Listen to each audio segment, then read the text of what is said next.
Salut! Alors aujourd'hui une vidéo sur la reine des prés parce qu'on est début juillet et qu'elle est en fleurs, et puis c'est une plante qui est comestible, médicinale et puis jolie comme tout. Donc voilà, c'est parti!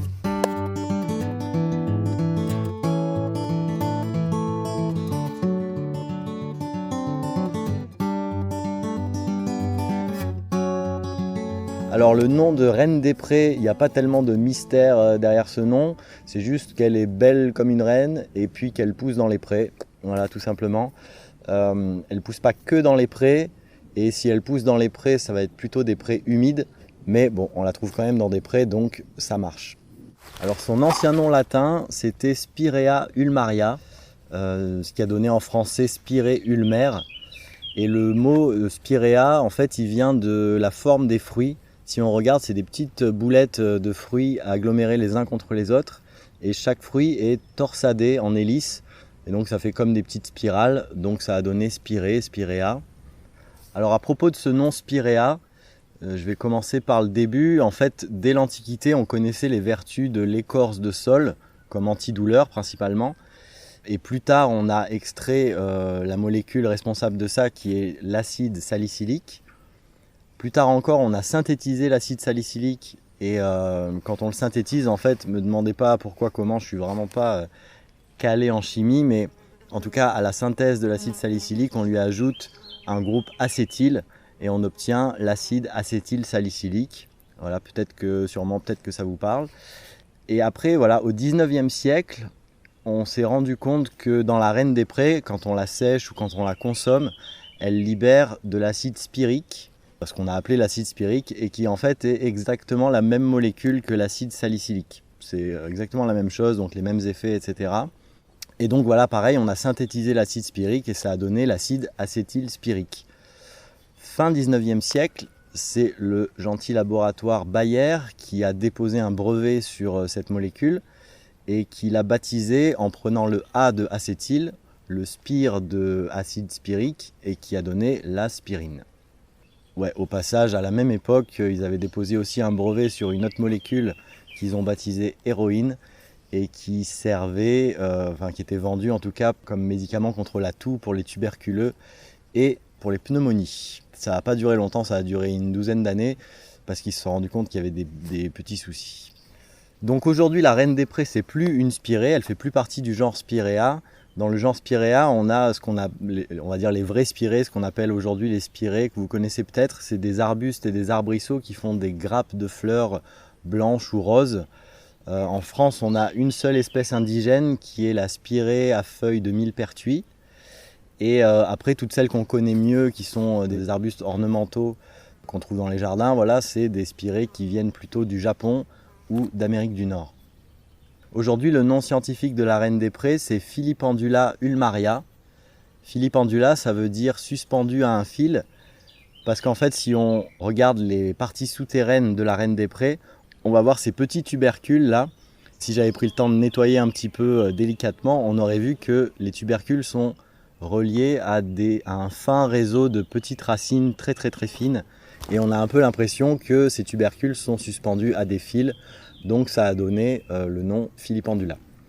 Et puis ulmaria, parce que si on regarde une feuille de reine des prés, donc ça c'est une feuille qui est composée de plusieurs folioles, quand on regarde une seule foliole, elle ressemble un petit peu à une feuille d'orme, un petit peu.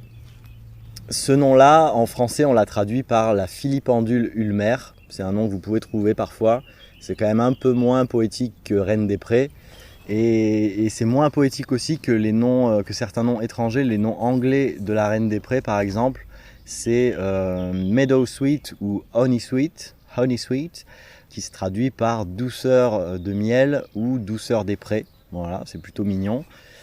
Et il y avait quoi d'autre que j'avais vu, c'était le nom japonais de la reine des prés, ça se traduit par neige d'été occidentale, parce que c'est une plante qui vient d'Occident. Et comme elle fait des bouquets de fleurs blanches, ça fait un peu comme de la neige en été. C'est une plante qui fait partie de la grande famille des rosacées. D'ailleurs, quand on regarde la reine des prés, on lui trouve assez bien un air de famille avec pas mal d'autres rosacées comme les ronces, les fraisiers, les aigremoines, les les potentilles, je sais pas, les pimpronelles par exemple, etc. Voilà, tout ça, ça a quand même un air de famille. Au passage, je vais vous caler la liste de toutes les plantes les plus communes qui font partie de la famille des rosacées. Comme ça, vous voyez un petit peu qu'est-ce que c'est cette famille. Et voilà, comme ça, vous pouvez voir aussi que c'est la famille qui contient quasi tous les fruitiers communs qu'on va cultiver sous nos latitudes. Alors, au niveau miam, la Reine des Prés, elle est vraiment intéressante parce qu'elle a un parfum qui mélange un peu l'amande et la vanille. C'est vraiment super agréable. Et du coup, ce qu'on fait pour utiliser ça, c'est qu'on va récolter plutôt les inflorescences, les grappes de fleurs, en début de floraison. Si on attend encore un petit peu, en fait, quand vous cueillez une grappe de fleurs bien ouverte, en fait, il y a tous les pétales qui vont se déliter, ça va vous faire une poudre de Reine des Prés dans le sac. C'est juste pour ça que c'est pas très pratique, ça n'empêche pas que ce soit aromatique quand même. Donc on les cueille quand il y a encore certaines fleurs en bouton et certaines fleurs déjà épanouies. Après, on peut toujours cueillir plus tard les fruits quand ils sont encore un peu verts, parce qu'ils sont aussi très aromatiques. Et puis en fait, ça marche aussi avec les feuilles, quoi. Si vous avez ni fleurs ni fruits, vous pouvez toujours utiliser les feuilles qui sont moins aromatiques, mais qui ont suffisamment de parfum pour en faire quelque chose. Donc ce qu'on va pouvoir faire avec la Reine des Prés, c'est aromatiser toutes sortes de desserts, des crèmes desserts, des flans, des glaces, des gâteaux, etc. La technique le plus souvent, ça va être de faire infuser les fleurs dans du lait. Et après, avec cette base-là, on aura un lait parfumé qu'on va pouvoir utiliser dans notre recette de dessert. On peut aussi faire des beignets. Donc voilà, on prend toute la grappe de fleurs, on la trempe dans une pâte à beignets et puis on met ça à frire et on obtient des gros beignets super parfumés. Et puis on peut aussi faire des tisanes de Reine des Prés, on fait infuser une grappe de fleurs dans sa tasse et on obtient une infusion au super bon goût d'amande. C'est vraiment très agréable. Le seul truc c'est que, enfin en tout cas moi j'évite de la faire infuser trop longtemps parce que c'est une plante qui est riche en tanins et ça fait à peu près pareil que le thé, quoi. Si on fait infuser trop longtemps, on a plus de tanins qui vont être libérés dans l'eau et on aura ce côté astringent qui est peut-être pas super agréable. Donc voilà, plutôt une infusion de moins de 10 minutes pour avoir le super bon goût d'amande et pas trop d'astringence. Moi, ce que je préfère avec la Reine des Prés, c'est la crème dessert. C'est vraiment excellent. Mais bon, je vous ai déjà fait le coup avec le Gaillet Croisette la dernière fois, donc on va changer un peu. Et puis on va faire des sablés à la Reine des Prés. Voilà, c'est vraiment pas compliqué, hein. Je vous spoil un peu le truc. L'idée c'est de faire des sablés et puis de mettre de la Reine des Prés dedans, hein. Donc c'est pas plus compliqué que ça, mais on va quand même se le faire vite fait. Allez, c'est parti. Pour une trentaine de sablés à la Reine des Prés, j'ai utilisé 2 œufs, 30 g de sucre, 75 g de beurre, 150 g de farine, de la levure et une vingtaine d'inflorescences de Reine des Prés. Bon, ça c'est mes dosages, il y a 1000 façons de faire des sablés et votre recette à vous ira très bien. Donc on commence par mettre le beurre à ramollir. On équeute les inflorescences, on enlève les grosses tiges quoi. Ensuite, on mixe les fleurs.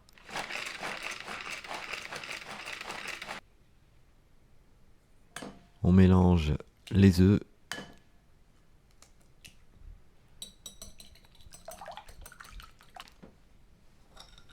Le sucre.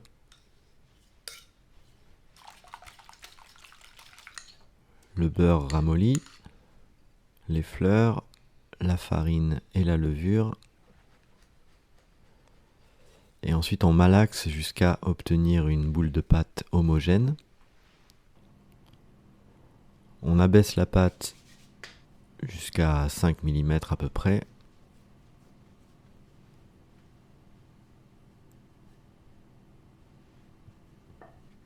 Et puis on forme nos sablés. On les dispose sur une plaque beurrée.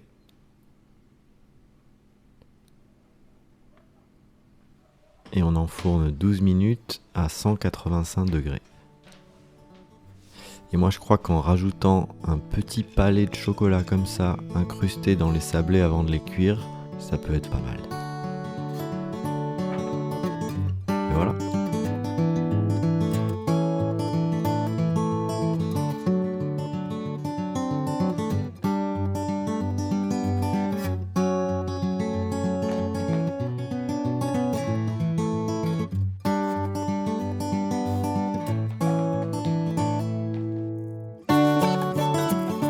Alors je vous montre vite fait la taille de la reine des prés. Là on la voit un petit peu peut-être. Ça c'est des ronces et des orties, hein. Il y a juste quelques pieds de reine des prés ici. Et on voit qu'elle atteint facile 1,50 m. Voilà, je voulais juste vous montrer ça, un peu la taille qu'elle peut atteindre. Et puis je vais me mettre à l'ombre parce qu'il fait trop chaud. Alors la reine des prés, elle se reproduit par les graines, mais elle se reproduit aussi par des rhizomes, c'est-à-dire des tiges souterraines qui tracent à faible profondeur. Et du coup elle rejette à partir de ces rhizomes, ce qui fait que déjà elle pousse au moins en colonie, voire en très grande colonie. Et puis ça fait aussi que c'est une plante vivace, quoi. Elle tient l'hiver sous forme de parties souterraines. La tige est souvent rouge, rougeâtre, sinon elle peut être verte, mais elle est quand même très souvent au moins tachée de rouge. Au niveau des feuilles, on a des grandes feuilles qui sont composées et qui ont entre 5 et 11 grandes folioles, donc chaque segment différent qui compose la feuille. Et ces segments, ils sont larges, ils sont espacés les uns des autres, plutôt espacés. Ils sont irrégulièrement dentés, on voit qu'il y a des dents qui sont plus ou moins grandes. Et puis on a des mini-folioles, des petits segments qui sont intercalés entre les grandes folioles. Ça c'est important de le voir. Ces folioles-là, elles sont sessiles, c'est-à-dire qu'elles sont collées directement à l'axe principal de la feuille. On n'a pas un mini pétiole qui vient faire le lien entre la foliole et l'axe, contrairement par exemple au robinier faux acacia, qui n'a aucun rapport, mais c'est le premier exemple qui m'est venu. Et on a une foliole terminale qui est plus grande que les autres et qui est à 3 lobes ou parfois 5 lobes. La feuille est vert foncé sur le dessus et elle est glabre, il n'y a pas de poils sur le dessus des feuilles. Par contre, en dessous, on peut avoir 2 formes de reine des prés différentes. C'est pas des variétés, c'est pas des espèces différentes, c'est juste que d'un individu à l'autre, en fait, on peut avoir soit le dessous de la feuille qui est blanc, parce que en fait, on a des poils tout petits et très denses qui vont former comme un petit feutrage, et donc la feuille paraîtra blanche. Et puis on a une autre forme de reine des prés où on aura juste quelques poils épars comme ça sur le dessous de la feuille, et donc le dessous de la feuille paraîtra vert clair, quoi. Et pour finir sur les caractères de la feuille, si on regarde à la base de la feuille, on va voir 2 petites pièces en forme de demi-lune dentées. Et ça, on appelle ça des stipules, ça fait partie de la feuille. Et c'est un caractère qu'on va souvent devoir regarder pour identifier des plantes. Chez les rosacées, il y a presque toujours des stipules, c'est généralement le cas. Elles ont des formes très différentes, hein. Si on regarde sur le rosier par exemple, sur l'églantier, on va avoir comme 2 petites ailes comme ça à la base de la feuille. Si on regarde même chez le pommier par exemple, on va avoir des petites languettes, alors c'est beaucoup plus discret, mais ces petites languettes toutes fines là, c'est les stipules de la feuille du pommier. Et donc notre reine des prés, elle va fleurir en été, elle va produire des grappes de fleurs qui sont petites, nombreuses, et à 5 pétales, ça c'est important, il y a 5 pétales blanc ivoire. Et après ça, on va avoir donc les fruits qui sont ces petites boulettes de fruits torsadés en hélice.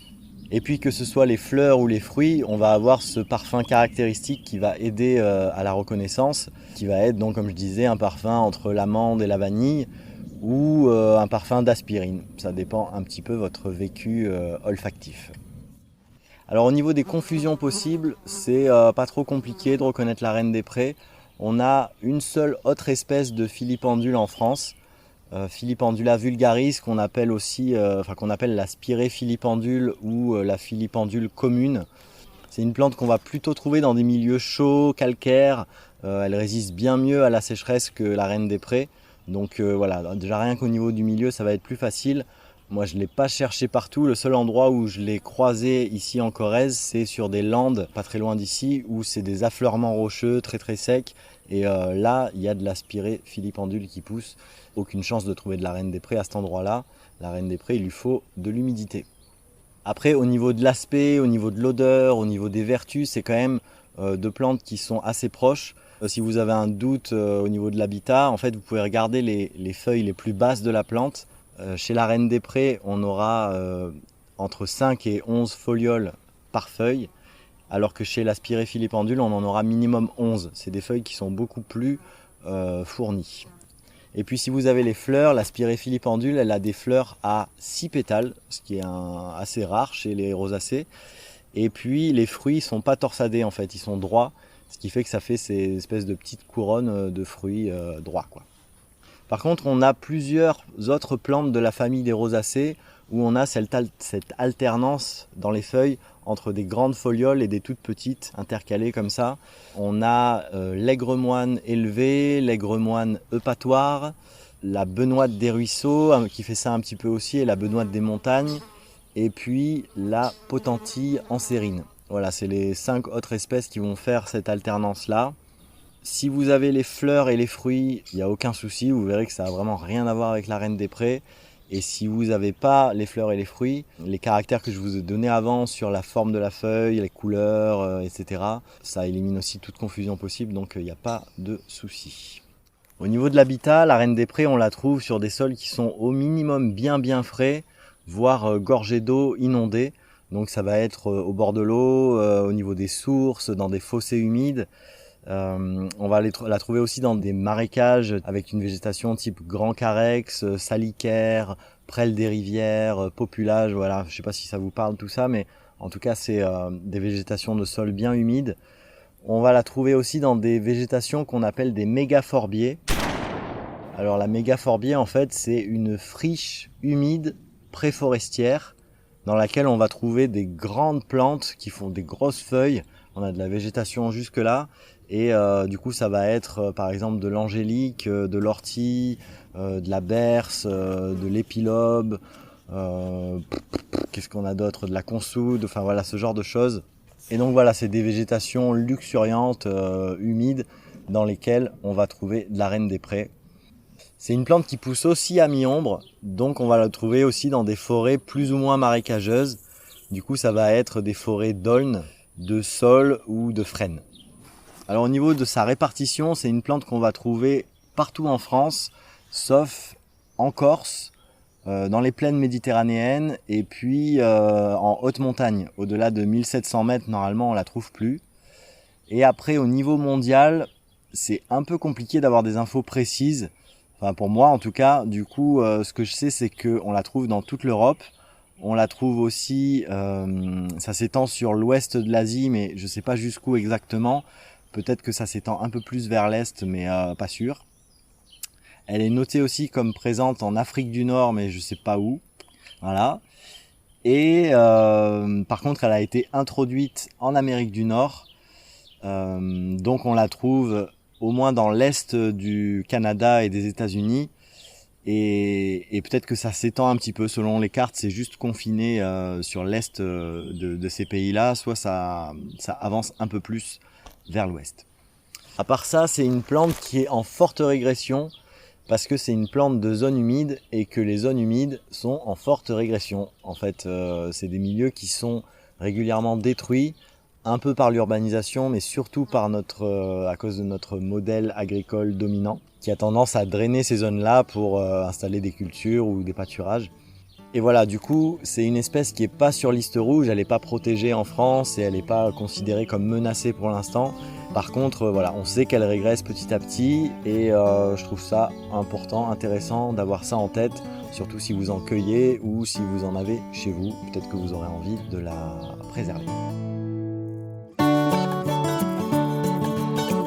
La reine des prés, c'est une plante qui est utilisée par les humains depuis bien longtemps. Il semblerait que pour les druides, c'était l'une des plantes les plus sacrées, parmi les plus sacrées. Elle était déjà utilisée pour ses vertus médicinales. Et puis, on l'a considérée comme une plante porteuse d'amour, d'harmonie, de paix, tout ça. Donc voilà, apparemment, il y avait des filtres d'amour même qui étaient confectionnés à base de reine des prés. Et puis, on offrait, enfin, je ne sais pas si on les offrait, en tout cas, on faisait des bouquets de reine des prés lors des mariages pour porter chance. Sinon, il y a un autre truc qui montre un peu les usages anciens de la reine des prés, c'est qu'on a une branche de l'archéologie un petit peu récente qui est l'étude des pollens fossiles. Et en fait, grâce à ces études-là, on a pu trouver dans des tombes anciennes des traces de reine des prés. En fait, dans une tombe du néolithique en Normandie, on a trouvé, grâce au pollen, en fait, on a pu montrer que le corps était couché sur un tapis de tilleuls et de reine des prés en fleurs, et que la tête du défunt était probablement couronnée de reine des prés, parce que au niveau de dessous la tête, on a trouvé une plus forte concentration de pollen de reine des prés.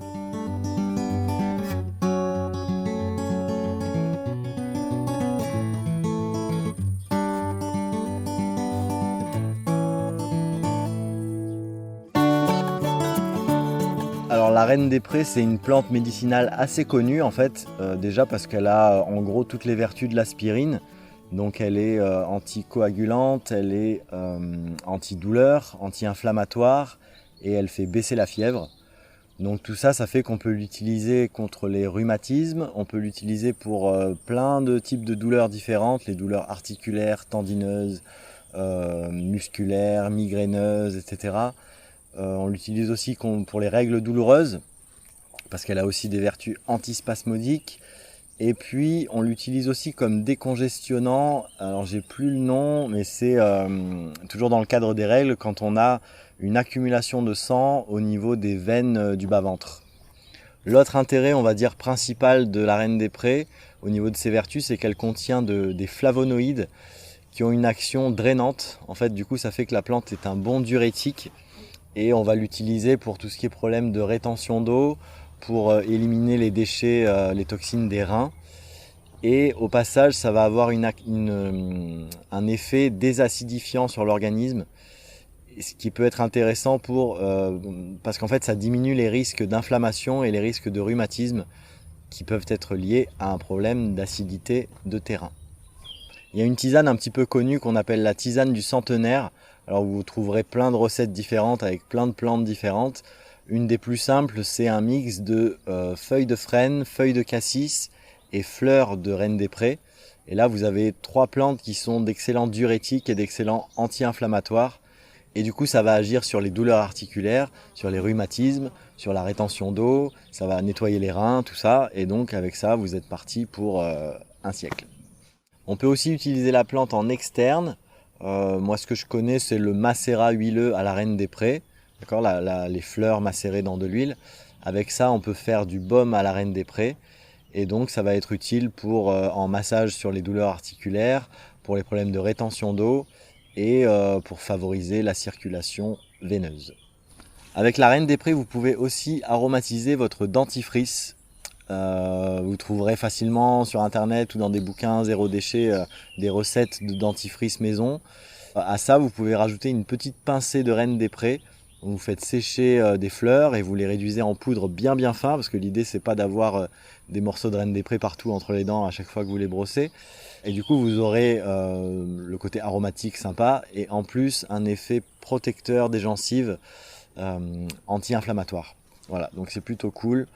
Ce truc de réduire en poudre bien fin, moi ce que j'avais fait c'est que j'avais broyé comme j'ai pu et puis après on tamise et on récupère ce qui est vraiment le plus fin possible pour rajouter au dentifrice. Alors la reine des prés, c'est une plante que plein de gens utilisent depuis très longtemps, que plein de gens utilisent aujourd'hui encore. Elle fait partie des 148 plantes qui sont libérées du monopole pharmaceutique aujourd'hui, c'est-à-dire qu'on a le droit de les vendre en tant que plante médicinale sans être pharmacien. Et en plus de ça, il y a vraiment plein d'études scientifiques qui attestent des bénéfices de cette plante sur la santé. Ceci dit, malgré tout ça, on a quand même pas mal de contre-indications et je trouve ça important de les avoir en tête. Ou en tout cas voilà, de les avoir vues une fois. C'est toujours une question un peu de quantité et de fréquence, tout ça, donc je vous les donne à titre indicatif et je vous invite vraiment à aller voir ça de plus près si vous avez envie de faire une cure ou je sais pas quoi.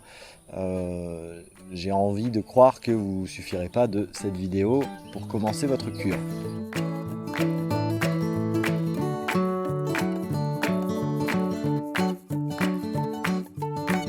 Alors pour contrebalancer un petit peu tout ça, vous savez peut-être que l'aspirine, les cachets d'aspirine, tout ça, c'est une molécule qui a une certaine toxicité, surtout si on la prend à haute dose ou en prise prolongée. Elle a un effet irritant sur la muqueuse, notamment gastrique, elle érode la muqueuse et ça peut aller jusqu'à l'ulcère si vraiment on en prend beaucoup. Alors que la reine des prés, en fait, malgré le fait qu'elle contienne exactement presque la même molécule, on n'a pas cet effet-là parce qu'elle contient aussi des tanins et que les tanins, ils ont un effet protecteur sur les muqueuses digestives. Bon, déjà, la reine des prés, elle nourrit un papillon qui s'appelle le nacré de la sanguisorbe, plus exactement la chenille de ce papillon, qui est une très jolie chenille. Là, la photo que vous voyez, c'est une forme, elle est un peu flashy, je ne sais pas si c'est la photo ou juste l'individu qui est comme ça. Elle est souvent un peu plus grisâtre, mais elle est jolie quand même.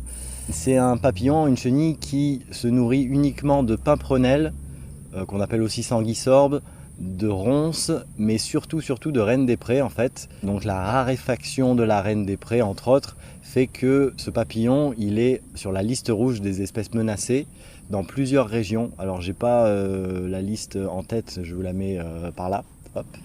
Et puis on a aussi pas mal d'insectes qui sont exclusifs de la reine des prés, c'est-à-dire des insectes monophages qui vont manger que de la reine des prés. S'il n'y a pas de reine des prés, il n'y aura pas ces insectes-là. Donc entre autres, on a le puceron de la reine des prés, on a des insectes qui sont très proches des guêpes, qu'on appelle des tentraides, et leurs larves, on appelle ça des fausses chenilles. Ça fait souvent des colonies sur les plantes comme ça, et je ne sais pas si vous avez déjà vu ça, quand vous vous approchez de ces chenilles, elles se sentent inquiétées et du coup elles se dressent, elles font des espèces de S comme ça, donc vous avez plein de petites chenilles qui ne sont pas des chenilles, qui gigotent dans tous les sens. Et on a plusieurs espèces de tentraides qui se nourrissent uniquement de reines des prés. Et pour finir, on a une petite mouche qui provoque des gales sur les feuilles de reine des prés. Et ça, c'est assez facile à observer, on en trouve partout où j'ai vu de la reine des prés. En général, il y avait par-ci par-là des petites gales de cette mouche. Et voilà, pareil, s'il n'y a pas la reine des prés, il n'y a pas cette mouche-là. Alors face à ça, on peut avoir deux visions différentes, mais moi j'aime bien les deux, ça peut être complémentaire. C'est que si on a de la reine des prés et d'autres plantes, voilà, il y a plein de plantes sauvages qui font ça, qui attirent des espèces monophages. En fait, on va attirer une grande biodiversité dans son jardin d'insectes qui ne vont jamais aller sur les cultures. On augmente la biodiversité, mais on n'augmente pas le nombre de ravageurs potentiels de ce qu'on cultive. Par contre, plus de biodiversité de phytophages, ça va faire plus de prédateurs sur place, parce qu'ils auront à manger plus longtemps dans la saison. Et donc, plus de prédateurs aussi pour les insectes ravageurs, entre guillemets, de nos cultures. Et une autre façon de voir les choses, ça peut être de se dire que toute forme de vie en fait a le droit de vivre, peu importe son utilité, peu importe son régime alimentaire, son comportement, voilà. Et que du coup, s'il y a moyen de ne pas exterminer la reine des prés par exemple de son jardin et tout le cortège d'espèces animales qui vont avec, bah, c'est plutôt chouette de pouvoir saisir l'occasion, quoi. Voilà, c'était ça que je voulais vous dire.